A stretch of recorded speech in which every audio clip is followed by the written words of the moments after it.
So today was an interesting thing I found online. I was actually watching an episode of Blacklist, which actually had the a doctor who had impregnated a man with a baby. And the man happened to be a governor of a state who had passed into law the anti-abortion laws, and it brought into the fact that they'd done it to a couple of different places, people, and how they actually handled it. How if they were impregnated by a baby or violated in that way, what somebody would actually do. Now, they brought it back to two ways where the man actually had the baby, and the other one where the governor then went, even though he'd passed the laws of the anti abortion, he went to New York and had an abortion or aborted the pregnancy that they put in him. They put a uterus in him and then they placed the baby in over several months and he became pregnant.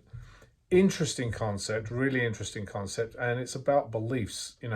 Would you, even though you have your beliefs in a certain way, would you change? How would you deal with it? How would you deal with that type of um, situation that would happen to you if it happened to you? If you were involuntarily done in that manner or violated in that manner as a man, uh, would you stand by your convictions or would you have the baby removed?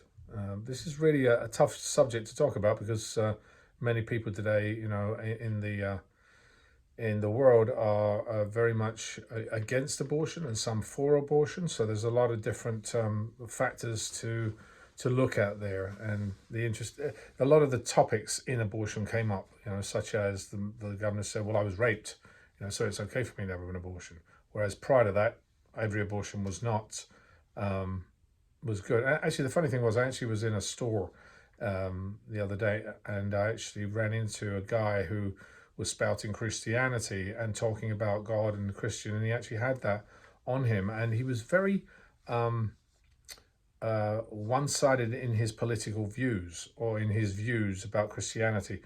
I actually said to him, "So, can I ask you what this is all about that you have on your car?" And he spouted off a lot of interesting things about how it was God's choice to have the baby. What do you think about that? I mean, I'm kind of curious to know what your thoughts are on if that happened to you, or what it would be like if you were put in that particular position.